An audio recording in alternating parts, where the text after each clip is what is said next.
जब लॉकडाउन था तो लॉकडाउन के टाइम हमारी पॉजिटिविटी रेट कम थी, ट्रांसमिशन भी एक दूसरे से जो स्प्रेड हो रहा था वो कम था। तो पहला अगर हम बात करें फर्स्ट टाइम, तो ये काफ़ी हद तक चीज़ें इस तरह से कंट्रोल में थी, बट उसका कारण लॉकडाउन था। फिर हमें ये भी पता था कि भाई जब फेस्टिवल सीजन शुरू होगा या जब आपका पोल्यूशन लेवल बढ़ेगा या जब सर्दियाँ बढ़ेगी, इसके लिए भी हम करीबन 1 डेढ़ महीने जब नवरात्रि शुरू हुए थे तब से बात कर रहे थे कि ये बढ़ जाएगा। ठीक है, तो काफ़ी हद तक बहुत सारी इस तरह से प्रिडिक्शंस हो जाती हैं, क्योंकि हमें पता है सर्दियों में ख़ास तौर पर विंटर्स के अंदर जो सांस संबंधी बीमारियां हैं वो काफ़ी हद तक बढ़ जाती है। उनके बढ़ने के साथ क्या होता है कि जो डिजीज़ है, मतलब आपको सांस संबंधी बीमारियां भी बढ़ रही है, रेस्पिरेटरी वायरस है, और उस समय आपको कोरोना भी हो रहा है, तो वो जो सीवियरिटी है वो काफ़ी हद तक बढ़ जाती है। क्यों, अभी जो आप भी देख रहे होंगे कि हॉस्पिटल्स में बेड वगैरह नहीं मिल रहे हैं, और लोगों को क्यों हॉस्पिटलाइज ज़्यादा होने की ज़रूरत पड़ रही है। अभी हम देख रहे हैं कि लोग ज़्यादा गंभीर हो रहे हैं, ज़्यादा सीरियस हो रहे हैं। उसका कारण मेन यही है कि एक तो सर्दियाँ, उसके बाद सांस संबंधी बीमारियां जैसे उसमें ऑलरेडी बढ़ जाती है, और ऊपर से कोरोना। और अभी भी हमारे सामने बिल्कुल एकदम क्लियर कट पिक्चर नहीं है, क्योंकि लोग अभी भी सिम्टम छुपाते हैं। आप देखेंगे कि बहुत सारे लोग हैं सिम्टम्स के साथ भी एक जगह से दूसरी जगह ट्रैवल करते रहते हैं।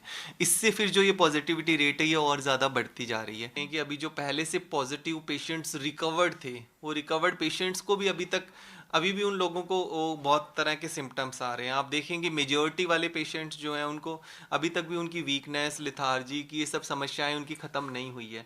और अब तो नई रिसर्च आ रही है कि इस वायरस से काफ़ी हद तक लोगों को मानसिक इफ़ेक्ट भी पड़े हैं।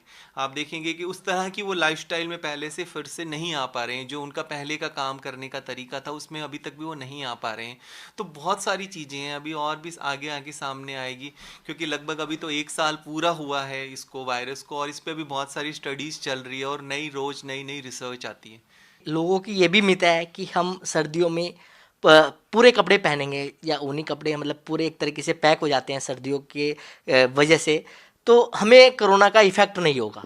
देखिए, इसमें सबसे समझने वाली बात यह है कि इसके जो कोविड अप्रोप्रिएट बिहेवियर जिनके लिए हम बात करते हैं, और शुरू से जो 3 चीज़ें हैं जिसके ऊपर सबसे ज़्यादा फोकस किया जा रहा है कि मास्किंग, सोशल डिस्टेंसिंग या सैनिटाइजेशन। ठीक है ना, तो वो ही आपके बेसिक रूल्स हैं जिनको आपको फॉलो करना ही करना है। ये नहीं कि हमने बहुत ज़्यादा कपड़े पहन लिए तो हम वायरस से बच जाएंगे, ऐसा नहीं है। टेस्टिंग कराने से अभी भी लोग बच ही रहे हैं। जैसे शुरुआती दिनों से ही लोगों को ऐसे लगता है, इसको लेके एक स्टिग्मा कि हम ये टेस्ट करा लेंगे, पॉजिटिव आ गया तो क्या हम हॉस्पिटलाइज्ड ही नहीं हो जाएंगे, पॉजिटिव होने के बाद हमारे घर के बाहर कोई स्टिकर तो नहीं लग जाएगा। कि कई लोग हैं जिनमें सिम्टम नहीं आते हैं, तो हमें सिम्टम्स का वेट नहीं करना चाहिए।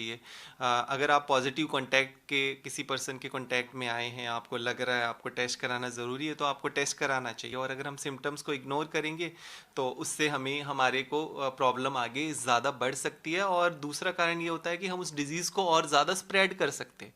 तो इसलिए ज़्यादा ज़रूरी है, जो हमारा शुरू से एक फार्मूला चल रहा था कि टेस्टिंग, ट्रैकिंग एंड आइसोलेशन, की टेस्ट करा के ट्रैक करके आइसोलेट कर दिया ताकि बीमारी आगे ना फैले। पहले भी ऐसा ही देखा गया है कि हमेशा भीड़ भाड़ होने के बाद फिर देखा जाता है कि जो है पॉजिटिविटी रेट अभी बढ़ गई है। तो अभी कुछ दिन हमें थोड़ा और वेट करना पड़ेगा, देखते हैं कि किस तरह से किस रुख में जाती है। लोगों को सावधानी बरतने की ज़रूरत है। सावधानी हमेशा बरतने की ज़रूरत है शुरू से, चाहे आप इन्फेक्ट हो चुके हैं, चाहे आप रिकवर्ड हो चुके हैं, चाहे आप किसी भी एज ग्रुप के हैं, सभी को सावधानी बरतने की ज़रूरत है। जिन लोगों को कोरोना हो चुका है और वो ठीक हो चुके हैं, अब उनको भी किस तरीके के सिम्टम्स या कोई दूसरी बीमारी झेलनी पड़ रही है। जी, जैसा हम बात कर रहे हैं, एक तो कई बार एक थोड़ा सा माइंडसेट रहता है। कई बार लोगों को लगता है कि हमें कोरोना हो चुका है, हम रिकवर हो चुके हैं, तो उसके बाद वो जो कोविड अप्रोप्रिएट बिहेवियर की जो हम बात करते हैं, मास्किंग लगाना, उनके लिए भी उतना ही ज़रूरी है जितना जिनको अभी तक इन्फेक्शन नहीं हुआ है। हाँ, उनको बिल्कुल समस्याएं आ ही रही है पोस्ट कोविड सिंड्रोम, जिसमें काफ़ी तरह की प्रॉब्लम्स आ रही है। और जनरली ज़्यादातर देखा जाता है पेशेंट्स के अंदर कि वो वीकनेस की बहुत ज़्यादा कंप्लेंट करते हैं, और भी मसल पेन, और कई लोगों को फीवर वगैरह भी काफ़ी टाइम तक आते रहते, 2 महीने 3 महीने तक उनको चेस्ट के अंदर पेन होना, चेस्ट में हैवी फील होना, इस तरह के काफ़ी सिम्टम्स कोविड होने के बाद भी आते रहते हैं। और अभी तो कुछ नई रिसर्च भी चल रही है जिसमें देखा गया है कि उनको मानसिक तौर पे भी कुछ प्रॉब्लम्स रहती हैं। ये थे मेडिकल एक्सपर्ट समीर भाटी, जिन्होंने बताया कि कोरोना से बचने के लिए बहुत सारी सावधानियों बरतने की ज़रूरत है।